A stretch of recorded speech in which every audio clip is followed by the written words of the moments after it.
Welcome to selfdiscoverymedia.com, where we discover the communities that are making a difference in the lives of others. Our self-discovery is something we are all making on our life's journey. Here you will find the people that will be your guidance, that will be your inspiration, that will be there for you in support on your journey of life. Do enjoy. Our next show is... Good morning, good afternoon, and good evening. Welcome back to another edition of Building Your Business right here on selfdiscoverymedia.com. I am your host, Sara Troy, and my guest all the way from the UK is Lee Chambers on the Essentializing Change. He has had quite a journey. He really has. He couldn't walk for a long time, and he had to teach himself how to walk again. We're going to take that journey with him. What did he learn from that due diligence of having to find his legs, having to learn how to walk one step in front of the other at a time instead of that leap and bounds that we like to do? Where has it led him today? And what about these multidisciplinary theories to integrate regenerative practices into workplaces? And his mission is to make a workplace that energizes us rather than drains us. And if your work does drain you, you're in the wrong place. If it energizes you, you're in creativity and productivity, and that's what we need. He says the environmental psychological assessments, both physical and mental health workshops are designed to build employee awareness around sleep, nutrition, mindset, and habits. He's providing well-being champions, enabling them to build communities within organizations so that well-beingness becomes enabled within business process. And he also assists leaderships and management teams with measuring in benefits, planning strategy, and igniting a shift in culture. Igniting a shift in culture, folks, is exactly where we are at the present moment, and the reason why we are facing what we're facing. Pandemics, a whole completely change in industry, and we are facing that inner journey, that one step at a time. So let us learn from someone who has had literally to learn how to take one step at a time and how it also applies to his business today. Welcome, Lee. Hi, Sarah. Thank you for having me on. It's been a pleasure. It's a pleasure having you here. Let's start with the loss of your legs. What happened? Let's go there first before we even start the journey of learning to walk again. Yeah, so I had all the joys of growing up in England and was the first one in my family to go to university, and had some challenges while at university, and then came out into employment straight into the economic crash. So I'd faced that adversity of struggles with my own mental health and being redundant at such an early point in my supposed career. I already started to gain an understanding that the journey was going to be full of lumps and bumps, but that was what was going to shape me to become the person that I am. And that kind of acceptance meant that I'd managed to actually build a business and meet my wife, start my family, and find a relative level of comfort in the mania of life. And what kind of happened is I almost got too comfortable. And then the world came and told me that you're too comfortable, Lee, and you need to disrupt these patterns of comfort because you will stop growing and just wither into a human being who wasn't utilizing his energy or really pushing forward and progressing towards his potential. So I just turned 29, and all of a sudden my immune system attacked the connective tissue in my joints. So both my knees, my shoulder, my wrists were locked in place.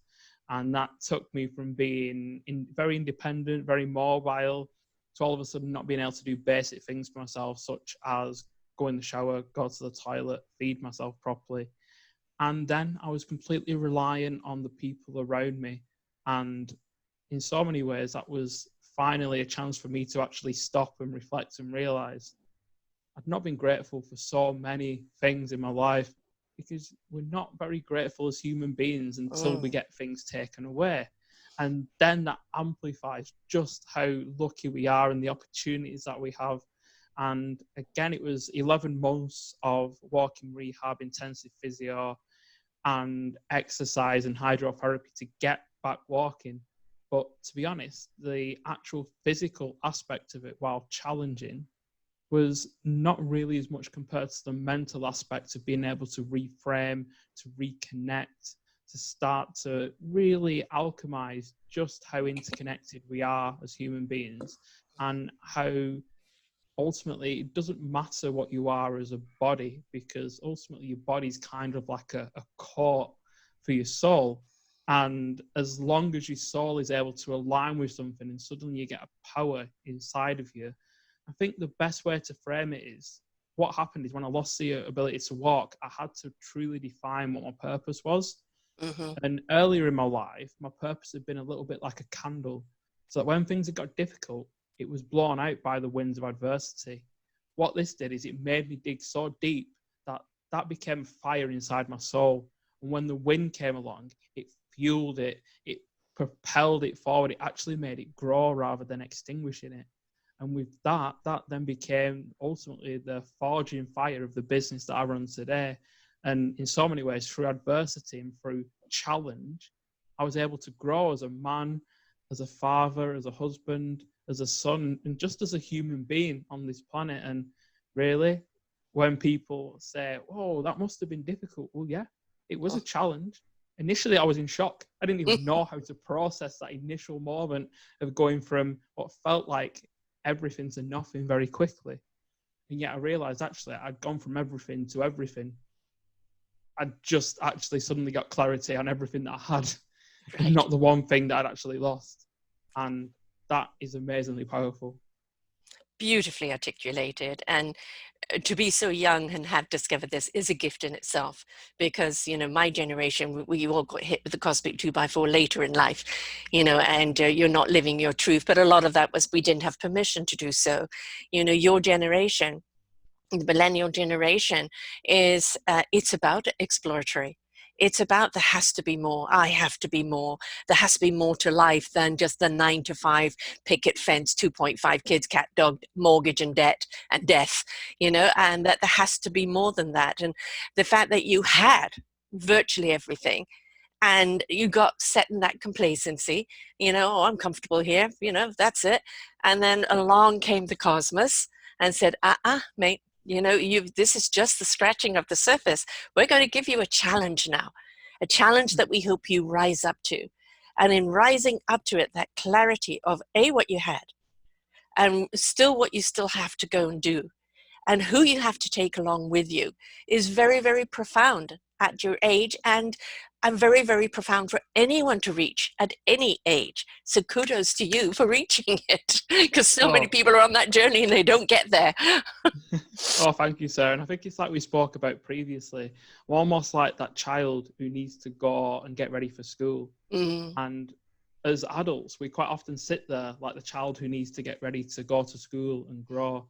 And yeah, there's lots of issues around education, and yeah, there's lots of things that are missed off the syllabus, which could be really helpful for people when they grow up. But in the same way, you're almost like that child who's like, oh, I'm not going to get ready as an adult. You sit there, you're comfortable in your big chair, and then all of a sudden your kind of spiritual parent comes down and gives you that psychic spanking. Yes. Get off that chair and go and get ready. The psychic spanking. You are here for something. Get up and do it. Yes. We do, as human beings, become very complacent, don't we? Or we become very embittered and, despondent. Something went wrong. How many people, have given in to their illness? Cancer is an 80% emotional disease. I personally have known people in the last couple of years that were told that their heart, or they had cancer, that they didn't have long to live. But if they changed their lifestyle, they could live longer. And they were all dead within a week. They just simply gave up. The power is within us, the strength, the amount of people I know that have overcome illnesses and cancers and learned to walk again and just face that adversity and stepped into their own triumph, to understand what it means, because it's bigger than that achievement, isn't it? It's far bigger than that achievement. Yeah, and I think that we almost, like the kind of generation now, we live in this world where we have so much information, and yet we kind of divulge this responsibility for understanding ourselves, our bodies, our minds, and our spirits to a set of experts, the doctors, the psychiatrists. And the problem with that is that if you divulge that power, that permission to them, they are taught to look at certain illnesses in isolation. What they're not taught to do is how to communicate these things. Yeah. So when they say to you, you've got this and it means this, because you've given them that power, you then take that. So I'm now depressed and therefore I will feel this way. Or alternatively, like you say, you know, you have this cancer, there's a 90% chance you will die. So go and do all the things you want to do. And people will follow that. If people who are supposed to be experts and you believe them give you boundaries and limits, then you walk right up to that boundary and stay there. Because you don't have the permission. You've given the permission to somebody else. Yes. Truth is, you need to get out of your own way. Those limits and boundaries they're not set by an expert, they're set by you. And in fact, so often we limit ourselves. We put a little cap on our potential and say, oh, it couldn't possibly be any more. But if we put ourselves a chart in front of us and said, what's your potential? Everyone would mark like a 7 because no one wants to do a 10 because that looks big-headed. And then you probably ask your boss, and they'd probably say, actually, no, you're a 9. You've got potential. You can get better. And then you'd ask your mum, and they'd be like, you're a 5. You've done really well for yourself. But the truth is, your potential isn't 10. Your potential is unknowable. But so you're right about the capping the limits. You know, we are meant to be bigger than we ever dreamt we could be. That's what we're designed for. This is what this life is about. The exploration of what is our instrument, how to play it, which orchestra to bring it to. Are we many instruments? How many chapters do we have in our life? And what adventure is in each chapter? And if we step into complacency, or we step into authority or dictation, we have immediately put a wall around us. And then all we see is the wall. We don't even see the ladder that goes over the wall. You know, we only see the wall. So a great deal of our problems in life is the way we perceive things. And instead of perceiving it from your own perspective, from your own heart, soul, and spirit, your collectiveness, we perceive it from somebody else's opinion. And we need to drop that. Thank you for your opinion, you know, but I'm going to go and do something different. And start listening in, right? Because that's where the real voice is. The voice of courage and strength and ability. It's within ourselves. And if we've got everybody telling us we can't, then either it's going to propel us forward, as some people can't be told they can't because then they go and do, or it's just going to completely, you know, put a dome over us and say, no, that's it. I've had it. I'm finished. So that dialogue with self is so important, isn't it? oh yeah, and it's about building that self-awareness, because there are times when you need to show compassion to yourself, give yourself that hug. And there are times when you need to be honest with yourself and take ownership over a situation, because it's a situation that you can and have elements of control over how you respond to them. And at that same time, really, when I talk to my clients about expressing yourself authentically, well, the root of the word authentic is author. So really, you should be writing your own book, not letting other people write it for you. Right. At the very minimum, your adventures, your life, what you learn, you write that down on your journey. You can let people in to write a little bit in your book. Choose those people wisely. Yes. Make sure they are people who will add and complement your story. And ultimately, on the day that you pass to another place, you will leave on this planet part of your body and almost that book, a whole story of you, a legacy that's here in almost like a physical paper form, and that then transcends with you and becomes the starting point for your next journey. Exactly. You know, I mean, I always say each lifetime is here for us to learn our purpose, to step into our purpose and to be what we were designed to be. And if we deny that, and if we turn our backs on that, it just means next lifetime you've got to come in and do it all over again. So you may as well sort things out in this lifetime. Look at, like, you know what? I've been carrying this burden or this doubt from several lifetimes ago, and it's just weighing me down. It's time for me to rewrite that script. A very interesting book back in the day, but it's not my book right now. And I'm going to rewrite it the way I want to see it, the way I believe from the core of me that it should be. But participation is a huge word, isn't it? Because we're in a world where we've handed ourselves over to the doctors, over to the therapists, over to the psychiatrists, and we go and do what they tell us to do. But we need to participate in our own lives and take over the pen and write what we believe is possible, and invite people to be the cheerleaders of that possibility, not the naysayers. Definitely. And again, I think that comes down to something I quite often say, which is we're in a world where there's so much advice, but there's not enough encouragement. Oh, And gosh, yeah. you don't really need that advice. The information is everywhere. There's inputs and stimulus, so much so that your average person today gets more inputs in a day than our ancestors did in a lifetime. There's enough coming in. You don't need more advice. You don't need to conform. You just need to have some people around you who will encourage you to be you. They'll encourage you to write your book when your hands get a little bit tired, when you just don't feel like adding a chapter today. Well, you want to add that chapter because you do actually want to be in a later point in life, be able to open that book and it not be either blank or full of other people's scribbles. Right. Because how dispiriting is that when you were 65 years of age and you open that book and, oh, who's wrote this? Yeah. It's not me. Oh, I am the 65-year-old who did allow a great deal of my book to be written by expectation, by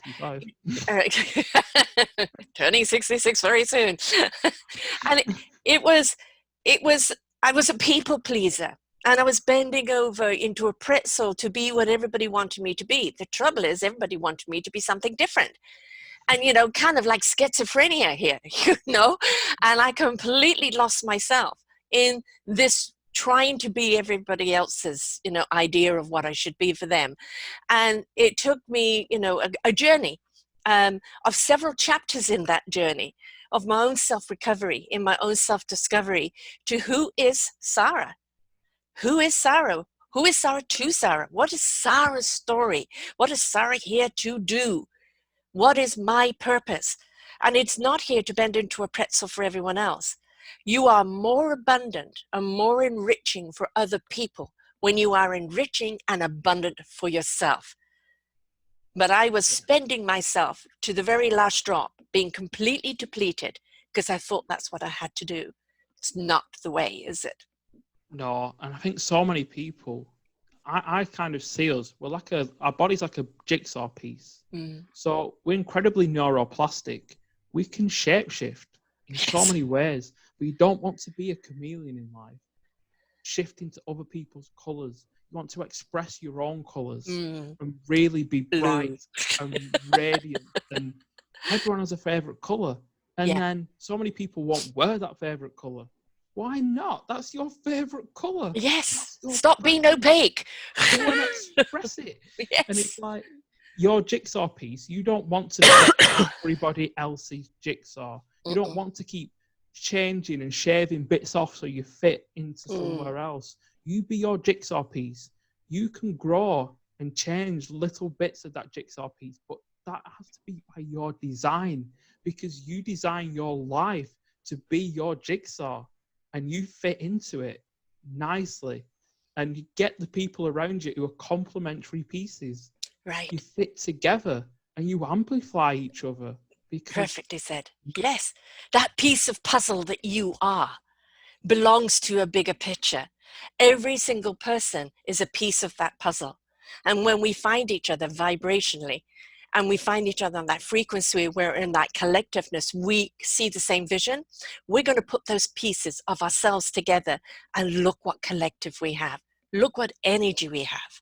Look what inspiration we have, right? It's not about you being the whole puzzle. It's about you being your own perfect piece and finding other people in their own perfect piece. I put it as being your instrument and finding your orchestra. Yeah. But you are responsible for you and your instrument. And then in that instrument, you will attract in the same vibration other musicians that form an orchestra or other pieces of puzzle that form the perfect picture. But you are responsible for you. Yep. It's not like, oh, I need to mold myself to fit over there. No, be abundant of yourself, plump yourself up, be a fat piece of puzzle, right? You will find the right picture to be in, but stop compromising. Yeah, I absolutely love the orchestra because I talk quite a lot about the modern word balance, which is unachievable.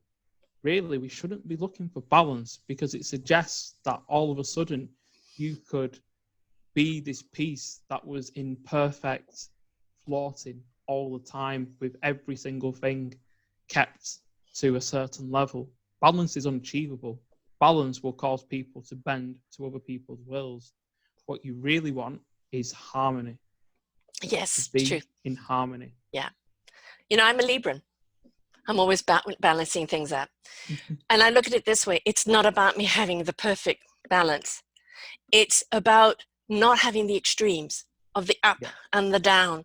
It's about having it where it is constantly moving and adjusting, you know, in tune to the harmony. It's not about them being rigid, because a scale needs to move. It's constantly measuring things. I'm measuring the energy today. I'm measuring the responsibilities, the possibilities, the everything today, and it will go up and down. What you don't want is the ups and the downs. What you want is to keep that balance constantly in flow, rather harmoniously, like, you know, that kind of soft drum beat at the back. That is the heartbeat of the orchestra. Certainly, and I just think that's a way to live life and utilize your energy to express that and create a harmony with other people. Because again, so many of us are stuck in this individualistic attitude where we're almost self-absorbed, and when we're self-absorbed, we can't hear our own body because we have to be outside ourselves to be able to look at ourselves objectively and gain that acuity to feel these things. And it's another thing where we give the understanding of ourselves over to scientists. Scientists are amazing, but how did we ultimately come to be so understanding of so many principles thousands and thousands of years ago when we didn't have laboratories, Right. we didn't have scientists by name, and we didn't have 100,000 studies to look at which all disagree with each other anyway? Yes. So the thing is, science is useful, and yet, unfortunately, when humans rigidly look for reasons, we don't see anything to the sides. And it's almost like we're in a cave with our little torch. And that one study that we find is us shining our torch on a little spot in the cave. When really, if we lit ourselves up, we'd be able to see all around. Yeah. Yeah, exactly. Life is an inside-out job. You know, it doesn't matter what you do on the outside. I've interviewed so many people, I've known so many people that bought into this capitalistic dream. You need to have the big house, the fancy car, the Armani suits, the important job, the sexy wife or whatever. And they went and did all that. And they said, I'm working 18 hours a day. I have no time to enjoy the house, the car, the wife, the kids. I am exhausted. You know, I've got heart problems. I've got high anxiety. And what is this for? What's this dream they're talking about? And then each one of them, in one way or the other, has either had to walk away or has walked away and gone to a more simplistic life, where they can really and utterly enjoy every moment of it, like a really good, you know, dish of food that's got everything on it. You can enjoy every vegetable, every piece of meat, everything on there collectively, and rather than shoving something down your throat and you didn't even know it was there, and, you know, washing it down with an expensive wine that you can't even taste anymore. Taste life, savor life, enjoy every part of life, and then you'll actually understand where the enrichment lies. It doesn't lie in what you have, it lies in who you are. Yeah, and I feel that so much because a lot of those people that's what society is imprinted on them quite early in their lives. Mm. And they set off on that journey. They got the head down, climbing the mountain. A lot of these people are very dedicated to that. Push and push and push and push. The problem is on that journey, they've got the head down. So firstly, they don't see the amazing things, the amazing vistas along the way. Yes. They don't see any of that. They don't get to celebrate the small wins. They're still garnering with a head down, and finally they actually get all these things that they extrinsically wanted. They're at the top of this mountain, and then they look across the valley and realize it wasn't the mountain that I was supposed to climb. Right. Exactly. Kind of reminds me of on musicians. You know, a musician, I love this guilty pleasure interviewing musicians because they are so entrenched with their gift, with their music. You know, it is who they are. It is what they're designed to do, and they have to do it. But there's still some in that mindset, well, you know, we're only as good as our next gig. You know, once we're in a gig, we're looking for another. And if you're really good at one gig, if your music really, really hits people, you don't need to worry about the next one. People will want you. They will be booking you left, right, and center. So instead of constantly looking for the next one and not paying attention to the performance at the moment, you're going to lose out that way because you're not giving it your all. Give it your all. Give your best performance, your true self. Completely pour it out. And for those that see you and hear you, enjoy your music, they will most certainly want to have you back again or to refer you or whatever. But that's really what it is, isn't it? Put your best foot forward for every performance. Oh, definitely. And it's that kind of that in-tune mindfulness when you're there. Because if you're honestly got that element of dissonance in your mind, that scarcity, that, oh, maybe I won't. Abundance creates amazing music. When you're there, you're truly in the moment, you're creating something beautiful. It's an expression of you. And you honestly understand that this will resonate with some people. It won't resonate with others. They are not on your harmony slider. Yes. They are not on your frequency. Right. But don't worry, because they are not your jigsaw pieces. Right. So let them sit in their own box. You need to be the jigsaw piece on that stage for your fellow pieces who are likely to be there supporting you. They'll be the faces that you see at every gig. They are your jigsaw pieces. Yeah. The fan base that will be with you for 50 years. We're down the road still dancing to the music that you're playing, right? The diehards. Yes, because it means something to them. The music means something to them. It's not like does the person sexy and I can dance this. It's like the music speaks to them, and it fuels them, and it helps them on their own journey. Now, a lot of people will say, well, what's all this talk got to do with business? Everything, absolutely everything, because when you do step into your own jigsaw piece, your own musicianship, your own beautiful instrument, your own abundance, that it means that whoever you are on whatever plane you are, whether it's personal or whether it's business, you are going to bring that sense of abundance with you, and that openness where people feel that they are really being given attentiveness, and that you are hearing them, that you truly are listening, and you're there to really serve them. And it really makes a difference in business, doesn't it, when you bring the whole of you to the equation?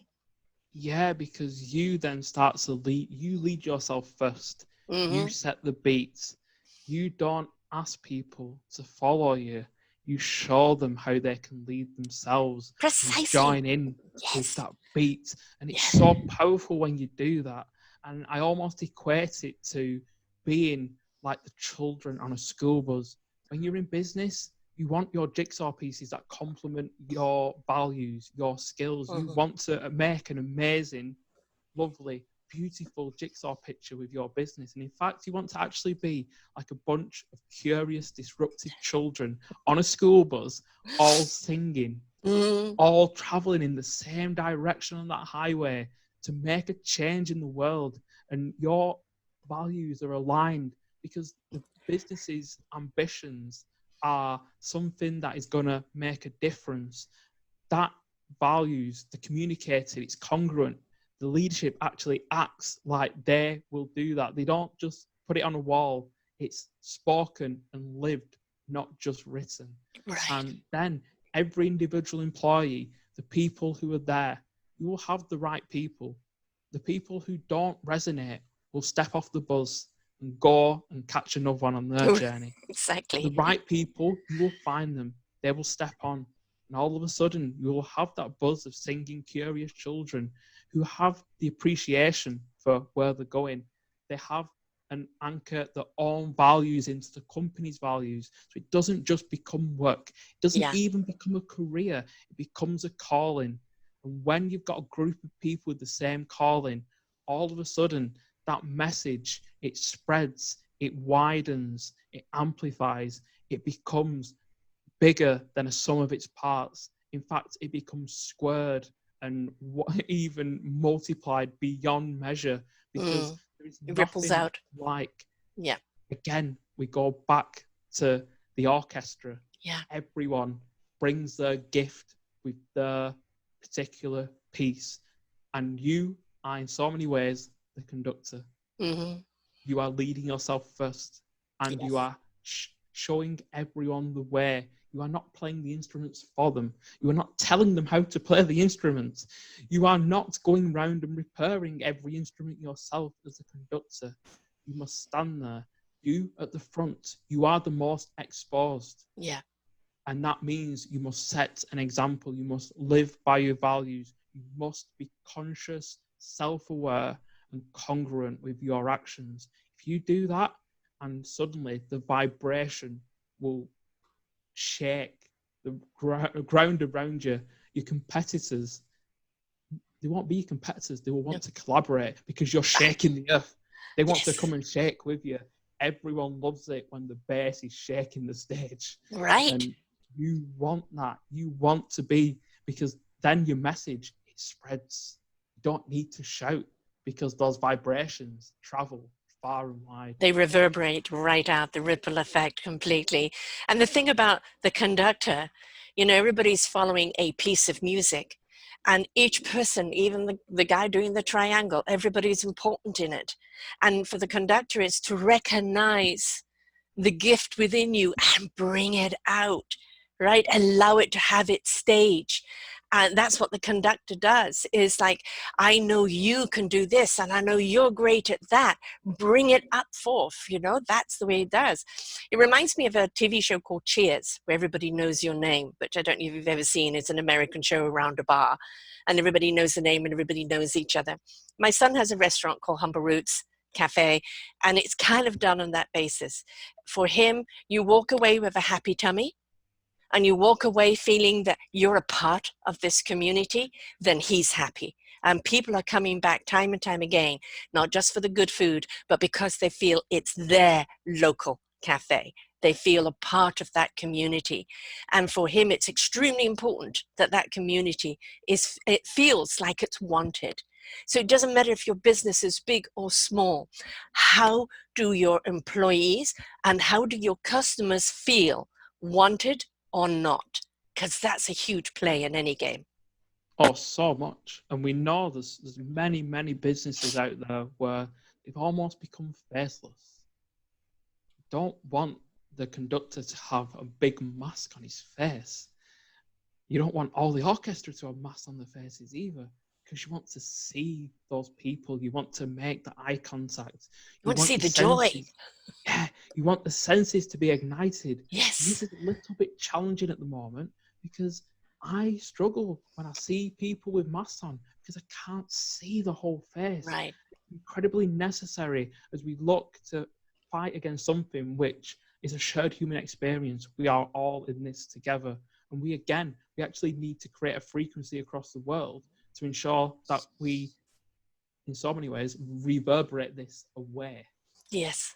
Yes. Oh gosh, I'm glad you've said that. It's that we understand that, as far as I'm concerned, the universe has been turning our volume up since 2012. Notch by notch by notch, inviting human beings to waken up that consciousness, to understand it is consciousness, cohesiveness, collaboration, not competitiveness, certainly not greed, not opulence. Those are the things that we have to leave aside. Is that to understand that each one of us are a cell, And our cells are only, our bodies are only as healthy as our cell structure is. And that if we keep ourselves healthy, mind, body, and soul, then we're bringing the collective healthiness to the collective cellular structure. And that vibration that we rise up onto, we know in the loving vibration is healing. It's healing psychologically, spiritually, physically, environmentally. And so for everybody to step up into that healing vibration right now is essential for the survival of the planet and survival of the human race. Yeah, and I think it comes down to, obviously, a lot of my work. I'm kind of past the point of sustainability, because the communication of sustainability is looking to stop, but we don't want to stop. We want to be regenerative. We want to actually give back more than we've taken, and we have taken for a number of generations. Oh God, yeah, and the planet and everything else cannot sustain that on any level. Yeah, and it's so funny because you will not have a scientist be able to argue the fact that if you take too much energy away, things don't work, because it needs to have a balance. And that is the one thing that needs balance. Energy needs to come and go in the same. It needs to, otherwise you end up with zero energy, and that's no existence to live in. Right. Well, I mean, a lot of ancient things talk about blocked chi, blocked energy in your body. And generally when you have an ailment in the body, it means the energy is blocked there and it needs to be released so that energy is constantly in flow. Our blood, our oxygen needs to constantly be in flow in our body. So does our energy.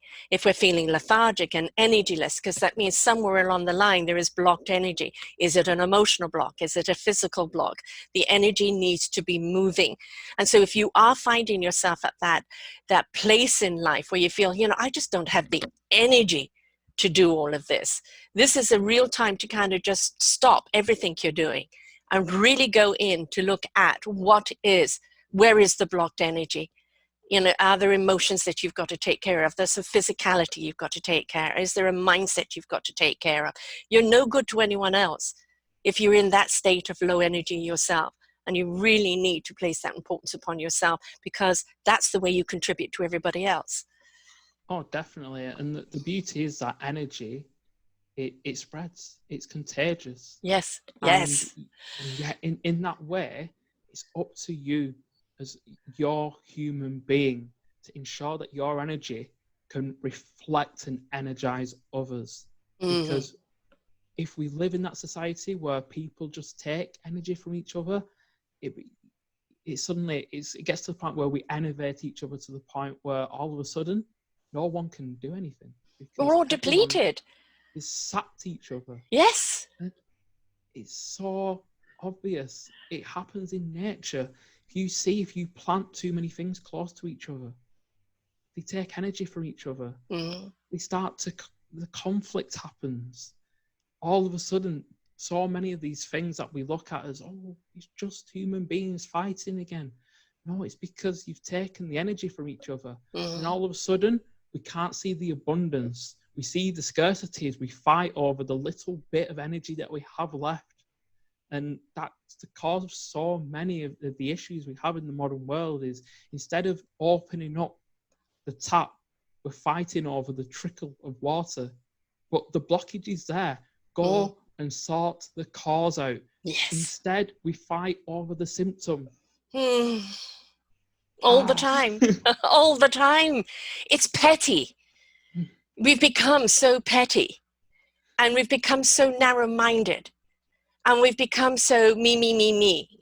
I used to have a company called The Importance of You, and it was about, you are so important in your own life. It's very different from your self-importance. Self-importance is derived by ego, by insecurity, by that need for more. But the importance of you is to understand you are important to the whole collective. So where is your energy? And when your energy is abundant, now you're able to share it and feed others so that they can grow. But if we're constantly taking and we're being petty and we're so caught up in the anger energy, and anger energy is just a bloodsucker. Nothing else for it. It sucks the life out of people, literally. And we cannot survive with that, can we? Hate has no place. No. And again, it's just another thing where we as human beings, we're going to have negative emotions. We've evolved that way. It's a healthy way to express every emotion on that spectrum of human experience. And no one really teaches you how to express those emotions healthily. In fact, they almost tell you to suppress the negative ones so that they can come and psychologically bite you down the line. Yeah. Which is incredibly energy sapping, as it Yes. turns out. And also, in so many ways, really stops you accessing your deeper self. Because when you know yourself and when you're self-aware and not self-absorbed, again, that is opening the tap. You can carry water for others. You can take it to the people who need it the most. You can become someone who goes out there, collaborates with others, and all of a sudden, you're more than the massive energy that you are as a human being. You are like a lightning bolt. You're a lifesaver. Literally. That's the point of why we're here, isn't it? You know, we're here to find our meaningful purpose, our calling.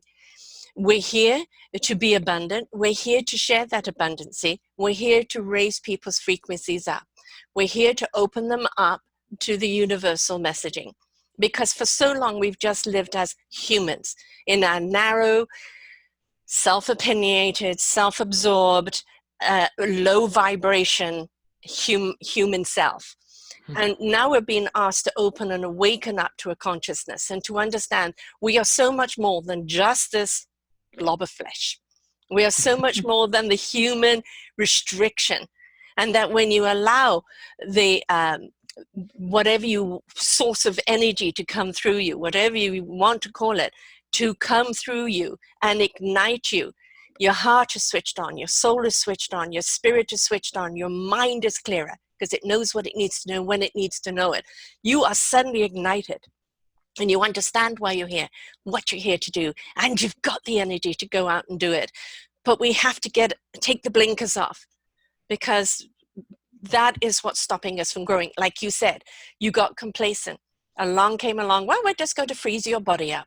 Let you fight for your body to come back.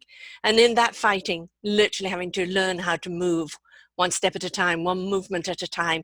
And it was mind over matter, doing the work the body needed, but the mind was doing the work. It was working with the soul. It was working with the heart, because you knew that you weren't going to stay there. And there was so much more for you to do. And in that discovery, look what you discovered about yourself and what you're here to do. Yeah, and it's then funny how that has become both the fire, the meaning, the reason, and the vehicle for my business. And again, I wouldn't have had that. People say that by going through the suffering, you ignited little elements of wisdom. And what you then realize is, actually, I'm just this little ape who suddenly got the ability to think. And when he got the ability to think, he became rather dangerous and thought he could take over the world. And it's so funny, because when you actually think about it like that, that's what we are. We're a bunch of apes who suddenly decided, oh, I've got some cognitive ability, and therefore I can try and take over the world. And we killed off all the other apes who were similar. Yes, exactly. And then anybody who disagrees. Yeah, and then started almost trying to self-destruct ourselves by thinking too much. Right. Because in so many ways, you can't think your way to clarity. No. The only power of thinking is the ability to think about thinking. Well, yeah, it's giving the thoughts permission to feel. You know, for me, it's always about feeling the thoughts. You know, my thoughts are constantly thinking. There are, you know, multiple movies going on at the same time. And it's just, you know, scenery. But until my soul and my heart and my spirit's intellect, wisdom connects with that, all that knowledge that's in there is just simply data. But when I feel the knowledge and I understand what I need, then I will extract from the mind what I need in the moment that I need it. And understand that the feeling of knowledge, the wisdom of the knowingness, is really the tools that you have and the clarity that you have in moving forward. We can't think our way there. We can utilize our thoughts by feeling our way there. Yeah, and it all comes down to something I quite often say again: what is the story you're telling yourself? And again, And who wrote it? yes, it goes down to the story, because the story telling yourself, the mind, the book, no one should have to give you that permission. You shouldn't ask for forgiveness for being your authentic self. And if only we could teach that as a class in schools, because I understand it's difficult and it's challenging, because in terms of school, the what they go off is from the past. The teachers who are there have been taught how it used to be. Yes. And they've not been through that experience often. So it's difficult for them to be able to extract and deliver that to our next generation. And it doesn't help that in so many ways, a lot of the things about finding answers, and there is no real direct answer to spirituality as such, because you have to find it yourself. You have to feel it. Be aware of it. You need the ability to navigate your thoughts, your Yes. feelings, your emotions, and your behaviors. And once you start to navigate those, you become more self-aware. It requires the ability to question yourself. And at first, you ask really poor questions, because there's a certain skill in asking yourself questions. As you gradually cultivate that, all of a sudden it becomes like you're able to get a little key to unlock those little doors. And those questions allow you to probe further into yourself. And so often, once you get to that point, you actually start to find the real little bits in there, because your spirit won't lie to you. No, God, it can't. It just simply can't. I always say the best teachers are those that have gone through the process. And that's the reason why you've gone through it, is so that you now can be the teacher. But as a teacher, you're a guider. You are imparting your knowledge, your experience, the skills and tools that you acquired along the way. You're sharing that with other people, but how they apply it to themselves is up to them. Yeah. Right? How it opens them up is how willing are they to be open up and to apply this and see and the application may be different for them as it was to you, or different to the next person. All you can do is share your abundance, your knowledge, your wisdom, your know-how. And then it's up to every one of us to go, I learned so much from that person, or I was so inspired by that person, or this tidbit, oh, I've applied this, and my goodness, has it changed my life. But you've got to understand, not every one person has the answer. They can ignite something in you that you will be then ready to even hear from someone else. And so willing to go through the process, and the best teachers are those that have gone through it beforehand, because they understand, they relate, they know what you're going through, they know about the struggle, but they also know that with a different mindset, heart set, body set, that the struggle doesn't have to be so hard and so long if you're willing to ignite that process and those skills and those tools. Yeah, definitely. And I do speak in education, and before lockdown, I was quite enjoying going into educational establishments and sharing my story, and effectively saying, I could stand here and teach you what happened in the First World War, and I could stand here and teach you how to do quadratic equations. I can't stand here and teach you how to find your purpose, but I can tell you about my journey, and I will let you take the insights, because actually the answers to the First World War are in this book. The answer to your purpose is right in you. Yes. Yes. I always say inspiration begets invitation. When people are inspired by you, this is why these are called the why shows. Why are you doing what you're doing? What brought you to it? And whom does it serve? And when we're inspired by your journey, it ignites an invitation inside of us to go, well, you know what? If he can do it, surely there must be something inside of me that I can do it too. I can find my strength, my courage. What is my calling? How can I apply that wisdom that he applied to himself to me? And that's all we can do, right? All we can do is inspire and invite. The Yeah, people have to participate. yeah, and I just try. I mean, I try my best to inspire and empower where possible, knowing that I only found that through desperation. Mm-hmm. And I hope other people can find it before they hit their desperation point as well. Now, of course, as you said before COVID, you were going into the schools and you were obviously working with people one-on-one. And of course, right now, and actually, I think for the foreseeable future, we are onlining now. You know, we're having to change the way we conduct our lives, the way we conduct our business, and defining what relationships are. You know, more online relationships, which, you know, a lot of people think, oh, I'm just talking through a computer. No, you're sharing energy. You're always sharing energy. It doesn't matter whether it's face to face or device. You're sharing energy, and it can be just as inspirational. How's your business changed during this, and what are you doing now to serve your clientele? Yeah, so I originally, before COVID, had a hybrid physical digital delivery. So I was probably delivering 40% there, 60% online. So it was a natural transition to shift into doing considerably more online. The beauty is what it did is it allowed me to slow down a little bit, just take a little step back out of my business to just look at strategy and look at how I could start to amplify the impact in a new changing dynamic and absorbent world that was, because I saw the fracture and the discourse. There was spaces in for me to step into and disrupt the status quo, and that has meant that I've now got clients in Australia, Canada, and the United States, and that's not going to stop. I'm going to continue to expand, but I've also started to collaborate with people from across the world who I've spent time to go out and find people on my frequency. And when you do, it doesn't matter if you're 10,000 miles apart.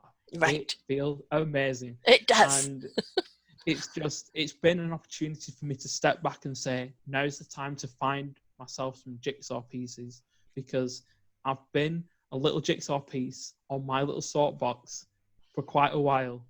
And I've tried to look at my networks around me, and I have a significant amount of criteria for people that I'm willing. I need that culture fit. I need those aligned values, and I need to be vibrating. I need people who've also had this story, had this psychic spanking to the point where they fell over in the dirt and had to pick themselves up over and over again, but they didn't get spanked for the same thing twice because they actually decided to make a change when they were being guided to. Right. And I will say it's like that child who touches the toilet seat. You're gonna get told that that's not a good idea. But as adults, we quite often do things over and over again that are really not a good idea. Exactly. And the world just keeps push, push, push.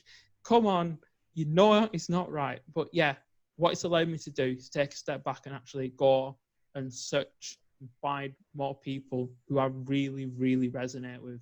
And that has led me to a point now where I'm starting to speak more in online summits that really align with me. I'm now collaborating with someone to create a course where we're both going to deliver. We're going to deliver into schools, hitting them at an earlier age and trying to instill some of this and kind of know there are numerous ways to approach it. It's not a massively profitable venture when you're dealing with education. But if we can get the next generation asking the right questions, especially when they're going to the workplace and they're going to that interview and they are so anchored into who they are, they can ask the questions. What does this company stand for? Does it fit with my values? Is this a place where I have a calling rather than just coming to work? Because it's more than that. It's more, is this the right buzz for me? And again, I'm passionate about ensuring that because they are the future leaders. Yes. They are the ones who can really conduct the orchestras of the future. And I want to be a part of someone who made a difference. Well, me being the 65-year-old and having kids of your age, it's very inspiring for me to know that passing the baton on to you guys is in the right vibration, because it gives us hope. We know we screwed up, but we screwed up because of the expectations that were put on us, the lack of permission put on us, the more is more, you know, you're only important if. And we bought into that because that's what we were brought up to. And we've rebelled from it. You know, even it's taken us a while, we've rebelled from it and saying, no, my God, I sold my soul. And I did all of this and I did all of that and I was actually miserable. You know, now I'm here and I'm doing what I want to do because I believe in it. And this is my passion and conviction. And age has got nothing to do with whether you're young or older to step into that passion.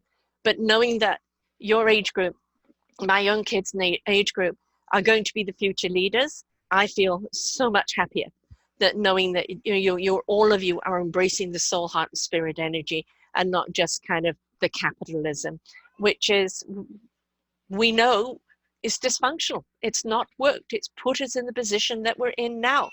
And so it has to change. So I say the universe is here to shake us up, to wake us up, for us to step up and change it up. And we've been shaken, we've been woken. At the present moment, where's the invite to step up? It's right in front of you. Step up in your own life so you can step up in the collective life and be the orchestra, be the puzzle, get on the right bus. And the fact that you're at that stage too right now of, it's not just about me, it's about that collaboration, building the orchestra, right, of like-minded and like-souled musicians, so that you know the music you play will be harmonious. That is what we're needing right now, is because those pockets will just ripple out to everyone and be invitational to those that are ready to receive that frequency. And so many people are flapping in the wind with their energy right now, looking for it to attach somewhere and needing it to attach somewhere where, oh gosh, you've got the right energy for me, even if they don't understand that's what they're looking for. And I can ride this wave and see where it takes me. But we've got to be exploratory. We have to be adventurous. We have to be open, and we have to be willing, and we have to allow, because that's the only way we're going to move forward. Yeah, and that openness is hopefully something that when people are shaken and then stirred a little bit, all of a sudden you do wake up, because the world is telling you it's time to change. Yeah. And go and either join an orchestra or find one to listen to. And that's kind of, in my head, if we can get an orchestra in every city, there'll be someone somewhere who wants to come, and they'll tell their friends. Yes. And some of the friends might not like this orchestra, but the orchestra in the next city might just play your music. Right. And if we can do that, then from every stadium and theatre where the orchestra plays, the energy will vibrate and reverberate out, and hopefully it could reach the next city, and the next city could reach the next city, and all of a sudden we've got a movement of energy in the right direction rather than the wrong direction. Right. And, you know, you talk about cities physically, but it's also, you know, the webinar city, the summit city, the collaborative, collective educational platform that's all online. Because what we're looking at now is we are going online, but as you said, it opens us up to everyone else in the world, and not just, you know, be restricted just to our town. And if we're willing to listen to people from all over the world, and tune in and learn and participate, then we will understand we are a part of that orchestra, and or, you know, be inspired to start one of our own. You know, it's just, please participate in your own life. Please step up in your own life. Be willing to do the work and go through the process in your own life. Because if you want change out there, you've got to be the change, which means that you need to change to be the positive change that's needed. Yeah, so much so. And it's just remembering that as you listen to this, so many people who listen will already be engaged. Just remind the people who are not engaged and not exploring themselves just what this present moment is. The present is a gift. That's why it's called the present. The gift of the present is in the now. Absolutely. You know, you talked about legacy. And everybody would love to leave a legacy, to be remembered for something. But instead of, you know, I have 2,500 plus shows on here, and I hope before I go, I have many, many more. And I know the impact that it's had on people that are ready to hear. People say, how many people listen? I said, all those that are ready to hear. It will find its way to them. The legacy isn't in what I leave behind, although that's very nice if it's still continuing on. The legacy is what I do in the moment that has an effect on somebody today, tomorrow, a year or two, or 10 years down the road. And it's the impact that we're having on other people that is our legacy. It's not about when we die. It's what we do right now. Yeah, and that's so important because we can either raise our people or we can squash our people. Right. And you don't want a legacy of all the people that you trod on, because that's nowhere to leave into the next, because it'll come and get you. Yeah. They'll come and squash you too. Yes. You take that big foot off me. I'm glad that you're working with kids. I have a huge passion for kids, and I've got a whole program coming out, which should have been this year, but of course COVID, so we'll just wait for it to happen when it's meant to happen. I'm hoping to start it this fall, but it's our forgotten children, and realizing that if we invest in the children when they're young, if we invest in the families to support them, if we invest in the school system to adjust to our beautiful indigo gifted children that are out there, we will not have a dysfunctional society as adults, and that it's all about the kids. And so I'm extremely passionate about what we do with our children, because they are incredibly gifted, so wise. It's like they've deleted their Akashic record and they've just come in completely channeling that wonderful wisdom. And if we learn to listen to them, it will ignite that wisdom and that child within us and help heal it and everything else. So I'm so pleased that you're doing a program that is around kids, because if we don't invest in them, what are we doing? We're not investing in our future. We're just having more dysfunction go into our future. So we must invest in them. Yeah, and it's so funny. I was only speaking to a friend yesterday that really we should actually create a program where we take children into boardrooms, because yes, children are incredibly curious. Yes, they are disruptive because they see things differently. And to every CEO out there, children have no fear calling you out if you're not congruent with what you do and what you say, 100%. because they follow the messenger. They don't follow the message. It's the same with autistic children. Everybody thinks that they have a disability. As my one person, Susan Lala, said, they are differently abled. And they're so, focused on the gift that they're given and the way they see things, and they're going to speak to it the way they are. And so this whole thing about throwing people away because they don't fit into a certain box, what the universe is doing to us right now is saying, what box? I'm going to give you a diversification of people that you think have a disability, and they're going to be your teachers and teach you how to be able. So powerful. And I mean, I'm very much aligned to inclusivity and belonging, simply because of the fact that I'm not a neurotypical person. Right. And that has allowed me to actually see things differently. And we quite often laugh because when I was younger, I was labelled as a bit too curious for my own good, and a bit disruptive. Yes. Because I didn't stay on syllabus and I didn't stay on the program. I was off exploring something else because, wow, I do have some quite deep passions. But that has allowed me to really, in so many ways, find and define and express myself without the massive fear of society coming and chucking a lot of its mud and candy at me, expecting me to start eating and not go in the shower. Yeah.